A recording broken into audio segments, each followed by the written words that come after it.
Pessoas com alguma incapacidade mental têm todos os seus direitos garantidos por lei? Em que situações elas precisam de um responsável para resolver problemas que sozinhas não poderiam? A assistência técnica, muitas vezes, ela não traz a solução esperada pelos consumidores. Nesses casos, como se defender para evitar a dor de cabeça?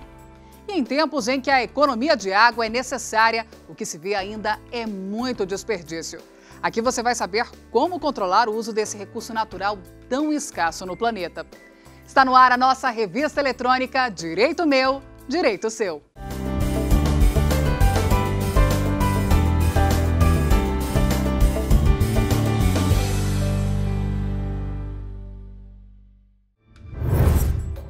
Você sabia que pessoas com incapacidade mental ou comprometimento intelectual têm direito a indenizações por danos morais quando lesadas ou por sofrerem algum prejuízo? Muitos casos já foram parar na justiça por causa disso.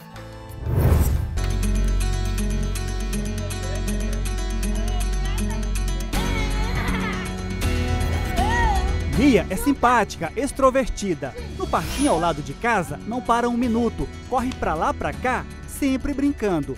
A mãe conta que assim que a filha nasceu, ficou sabendo que a menina tinha síndrome de Down. A partir daí, a criança passou a receber ainda mais atenção.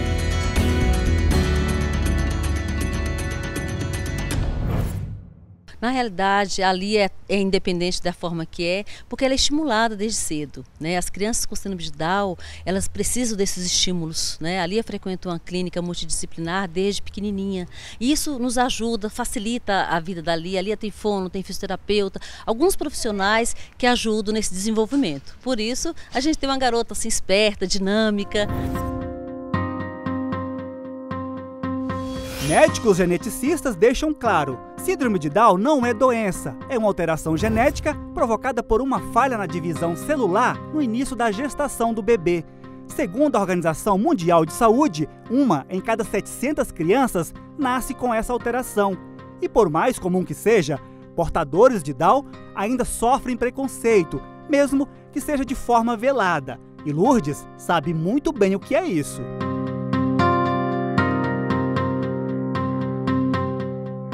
A gente sente o preconceito no olhar das pessoas, a verdade é essa, né? A gente sente o preconceito quando o nosso filho entra numa sala de aula e o professor não consegue vê-la como uma menina comum.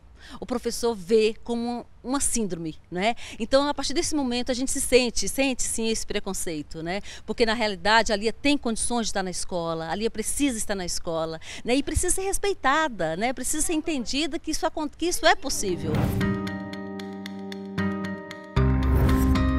Entre as características de quem tem síndrome de Down estão a aprendizagem mais lenta e o comprometimento intelectual.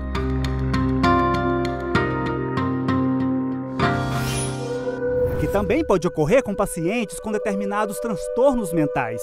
São pessoas que estão sujeitas a sofrer de alguma incapacidade mental. Segundo o especialista, existem 3 situações que podem caracterizar isso. Na psiquiatria forense, nós temos 3 tipos de situações que podem gerar uma incapacidade mental. Nós temos as doenças mentais, nós temos o transtorno decorrente de um desenvolvimento mental retardado e nós temos aquelas condições de incapacidade devido ao desenvolvimento mental incompleto. Ainda segundo o psiquiatra, as pessoas que sofrem com algum tipo de transtorno mental têm reações diferentes no comportamento, que podem se refletir na capacidade de exercer algum tipo de atividade, mas tudo varia conforme o caso. As atividades que uma pessoa pode exercer, as atividades elas vão depender de 2 coisas, da natureza do transtorno e da sua intensidade. Então, se nós pegarmos o caso de deficiência mental, o deficiente mental leve, existem muitos que trabalham sob supervisão. Então, são pessoas que, por exemplo, trabalham em lanchonetes, são pessoas que estão atendendo ao público, geralmente até ganham a simpatia das pessoas, porque são pessoas, na maioria, às vezes dóceis, como o que acontece no síndrome de Down. O último censo do IBGE revelou que o Brasil tem mais de 2.600.000 pessoas com algum transtorno mental. Esse número representa 1,37% da população brasileira e quase 500 mil estão na zona rural.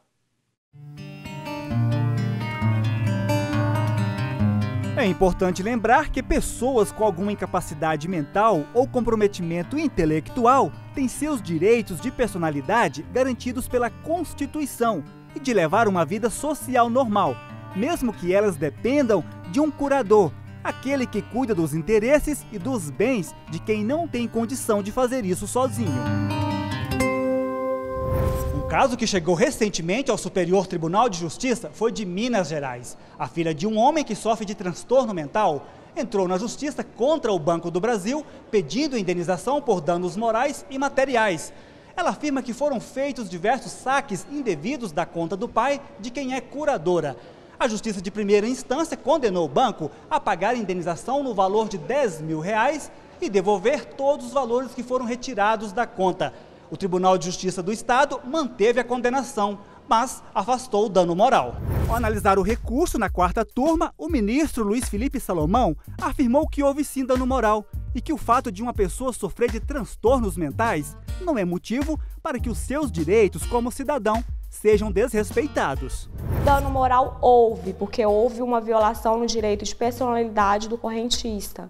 Então, o fato dele ter insanidade mental não afasta o seu direito de receber pelo dano moral causado.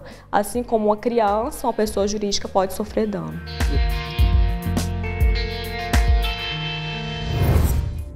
Agora o assunto é direito do consumidor. Na compra de um equipamento que um dia pode precisar de conserto, considere sempre como é a assistência técnica do fabricante para não ficar na mão quando esse produto apresentar falhas. Quando o assunto é assistência técnica, em muitos casos é dor de cabeça na certa.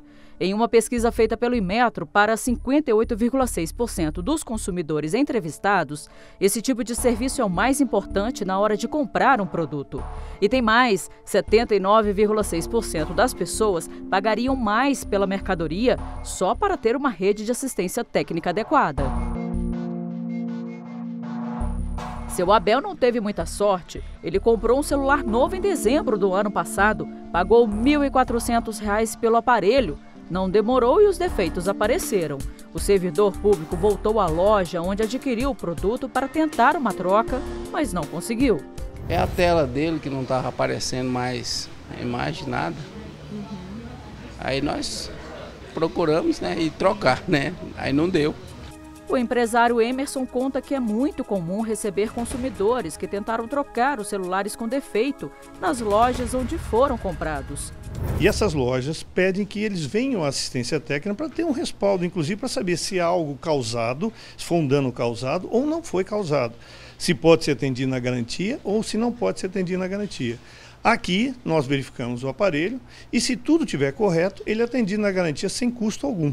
Se ele tiver algum dano causado, como os sinais de oxidação ou de queda, de impacto, nesse caso é automática a perda da garantia.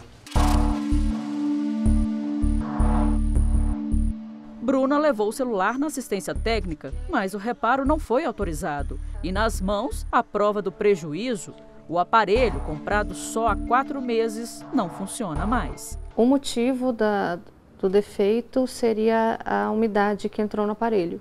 Eles cancelaram automaticamente essa garantia de 1 ano e foi aí que eu decidi ir no Procon. Então, eu decidi entrar em pequenas causas, o que infelizmente eu acabei perdendo. Não tive como recuperar esse dinheiro, Antes de deixar um equipamento na assistência técnica, convém pedir um orçamento prévio com as informações dos serviços necessários e valores a serem cobrados. Tudo precisa estar especificado e, se o consumidor tiver dúvidas, deve questionar o fornecedor. Só depois de tudo esclarecido, ele deve autorizar a assistência a executar o serviço. Muitos casos de produtos que não têm solução na loja ou na assistência técnica vão parar no judiciário. Em março deste ano, o STJ julgou o recurso de uma operadora de telefonia que foi condenada pelo Tribunal de Justiça do Rio Grande do Sul a receber aparelhos com defeito e depois encaminhá-los à assistência técnica. Aqui no STJ, a operadora alegou que a responsabilidade de consertar o produto é do fabricante. A terceira turma entendeu que as lojas da operadora de telefonia só ficam obrigadas a receber aparelhos com defeito onde não houver assistência técnica. Para os ministros, isso reduz a demora na reparação do aparelho e também os custos para o consumidor. A decisão do STJ, ela é acertada. Por quê? Porque a operadora de telefonia, ela não vende aparelho celular, tá? O que ela vende é serviço. Então ela vende a conexão a 4G ou a 3G, ela vende pacote de mensagem, ela vende o pacote de minutagem. Então tudo isso é o serviço que ela presta. Ela não presta a venda de celulares. E é sempre bom ficar de olho no Código de Defesa do Consumidor. Ao comprar uma mercadoria ou um serviço, por exemplo, todos têm o direito à garantia legal, que é de 30 dias para produtos não duráveis, como roupas e alimentos, e de 90 para os duráveis, como aparelhos eletrônicos e veículos. E quem se sente lesado pode sim reclamar de algum defeito, apenas apresentando um comprovante de compra. E mais, se o consumidor tiver que encaminhar o produto para assistência técnica em outra cidade, o custo pelo envio e retorno da mercadoria é do fornecedor, independente do porte.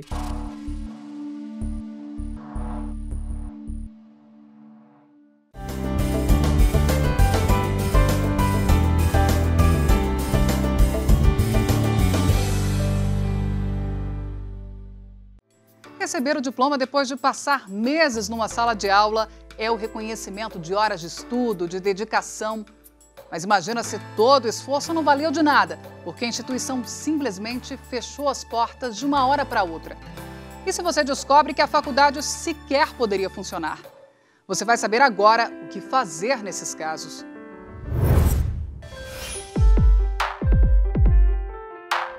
Carlos era corretor de imóveis. Quando conseguiu comprar uma imobiliária, viu que era tempo de realizar um sonho antigo, cursar Direito. O objetivo era ter respaldo jurídico nas negociações. Escolheu a faculdade pela conveniência. Era a mais perto do trabalho e a mais barata.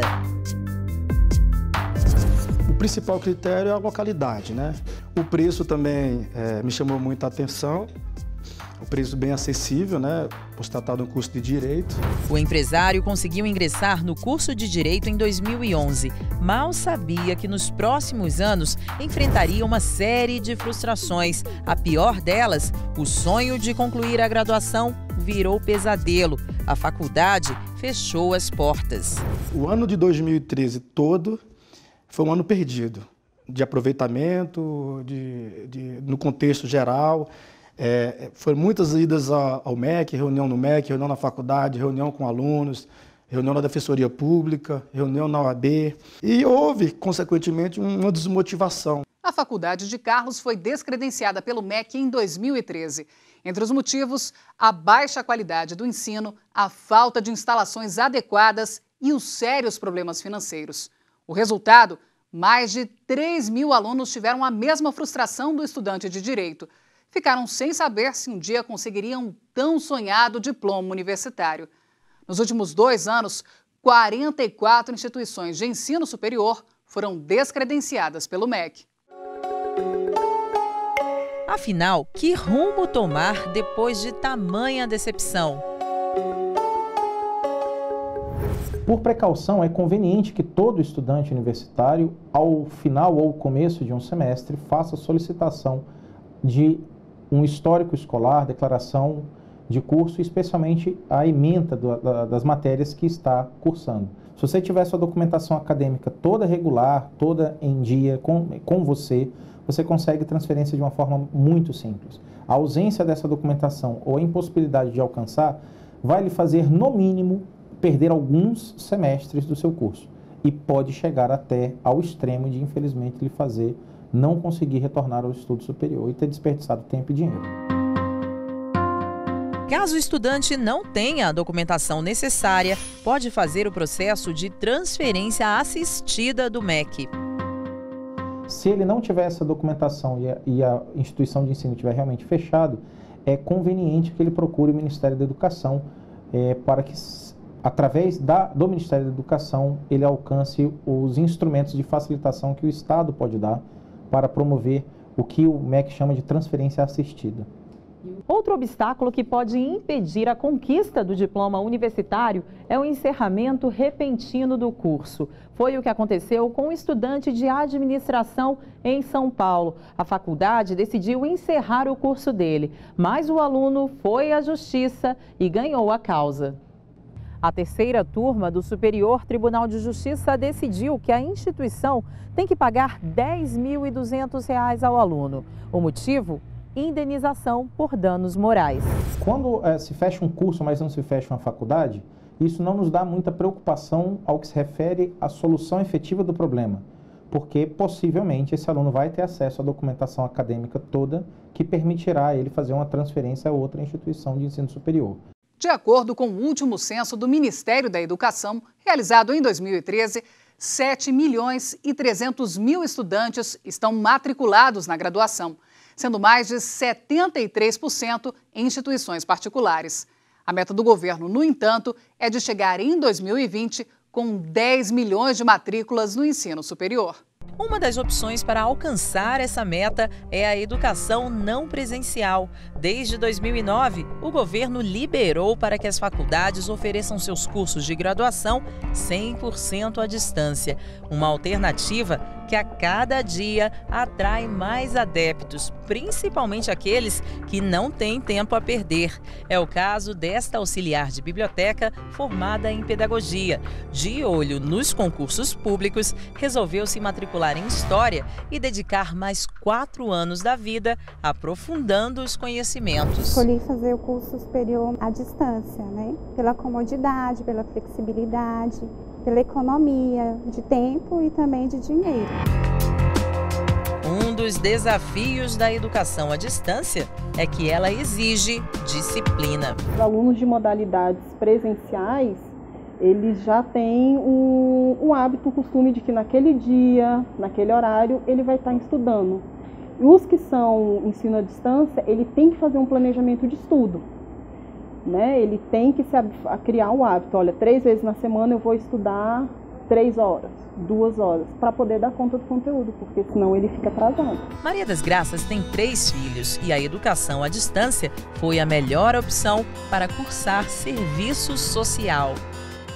O interessante é que eu mesmo vou poder fazer o meu horário para poder me dedicar. Então, essa foi uma das opções para mim escolher esse curso à distância, porque eu vou fazer o meu horário. Outro ponto importante, a escolha da instituição. O aluno deve estar atento, pesquisar, procurar referências antes de optar por uma instituição de ensino onde irá investir tempo, dinheiro e os sonhos. Quando o aluno se habilita, por exemplo, a começar a procurar alguma instituição que oferte a educação à distância, normalmente ele encontra muitas opções. E ele encontra opções, inclusive, até com uma concorrência, de certa forma, desleal. Pessoas que se valem muito mais da questão do valor que oferece inicialmente para atrair o aluno, sem mostrar para o aluno a capacidade e a qualidade que eles têm de administrar o processo. Seja a graduação tradicional ou à distância, o mais importante é nunca desistir dos sonhos. Carlos, por exemplo, já está cheio de esperanças. Reaproveitou parte das matérias que já havia estudado na faculdade falida e se matriculou em outra instituição. Desta vez, está de olho na qualidade do ensino. Voltar a estudar, concluir meu curso de Direito, atuar na área que eu amo, que é a área de Direito.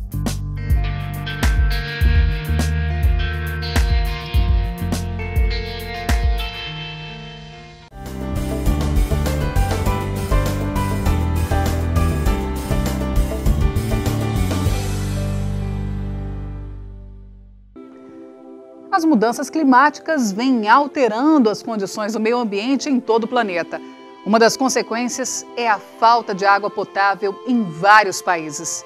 E em tempos em que a economia de água é necessária, o que ainda se vê é muito desperdício. Aqui você vai saber como controlar o uso desse recurso natural cada vez mais escasso.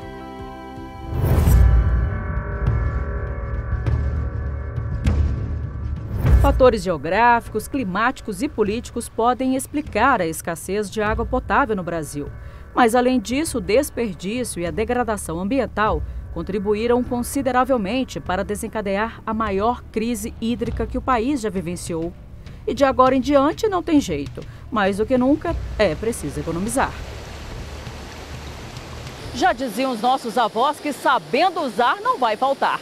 O velho ditado é cada vez mais atual, assim como a necessidade de utilizarmos com sabedoria o que temos. Em lugares assim, junto à natureza, a impressão é de que existe água em abundância, mas ela é um recurso limitado e o seu desperdício tem sim consequências.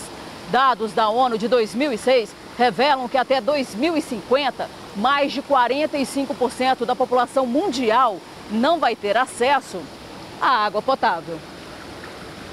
Em diversos locais, a gente observa que há vazamentos, perdas.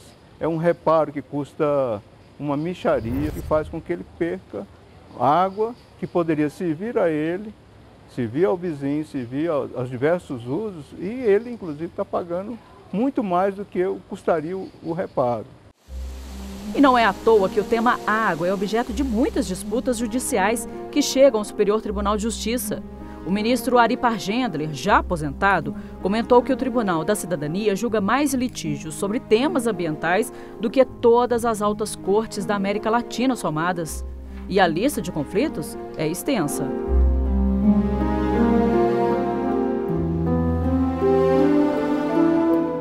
O STJ se posiciona em diversos precedentes pela necessidade de outorga para extração de água subterrânea. Em maio de 2013, por exemplo, a segunda turma negou o provimento ao recurso de um condomínio no Rio de Janeiro, que pretendia continuar utilizando fonte alternativa de água potável, independentemente de outorga e pagamento, em local onde existe rede pública de abastecimento de água. Já no Distrito Federal, um condomínio de 175 casas é abastecido por 5 poços artesianos que existem lá, e todos devidamente autorizados com um certificado de outorga. Tem que ser um abastecimento com critério. Esse poço tem que ser um poço outorgado, legalizado pela Agência Reguladora de Águas do Distrito Federal, a DASA, e ter um controle dessa água que a gente tira do subsolo do Distrito Federal. Outro tema discutido no Tribunal da Cidadania foi sobre os hidrômetros. Em um dos condomínios onde o Carlos trabalha como síndico, o consumo de água não é um problema entre os moradores. Todos os 24 apartamentos têm um hidrômetro que faz a medição individual. Aqui, cada um sabe o que usou e paga o valor exato, sem sustos na conta. Cada um sabe que se demorar demais no banho, se tiver um problema de vazamento e não resolver, quem vai pagar a conta alta vai ser o próprio morador.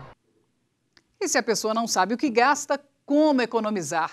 Apesar do Brasil ser um país privilegiado, com 13,7% da água doce do planeta e 1/3 do maior aquífero subterrâneo do mundo, o consumo por pessoa pode chegar a 200 litros por dia.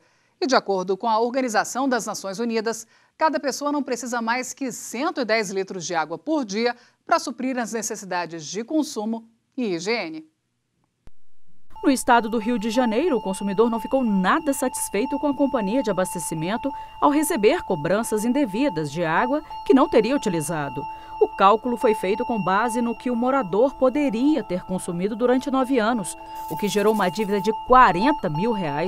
O dono do imóvel entrou na justiça pedindo o cancelamento de todas as faturas recebidas e que fosse colocado o hidrômetro na residência. O ministro Humberto Martins entendeu que a cobrança por estimativa de consumo e não pelo que realmente foi gasto é desleal. Por essa decisão do STJ, ela firmou um importante entendimento no sentido de que a tarifa de água ela deve ser calculada com base no valor efetivamente medido pelo hidrômetro. E no caso de inexistência ou falha deste equipamento, o valor a ser cobrado é o da tarifa mínima e não do consumo, da estimativa de consumo. O nosso ordenamento jurídico proíbe o enriquecimento ilícito. Então, é importante que o consumidor, se sentindo lesado pela má prestação de serviço da concessionária, que não instale o hidrômetro ou não mantenha ele em pleno funcionamento, que vá à justiça procurar os seus direitos. O Brasil ainda é o país mais rico em água disponível para o consumo. E como será quando a água se tornar escassa? O que está acabando é a nossa falta de respeito com a água, a valorização da água, tá? Então nós precisamos reverter isso. Outros países já fizeram isso. Nós precisamos reaprender um pouco com a natureza também. Ela ensina muita coisa, a gente está olhando e não está aprendendo.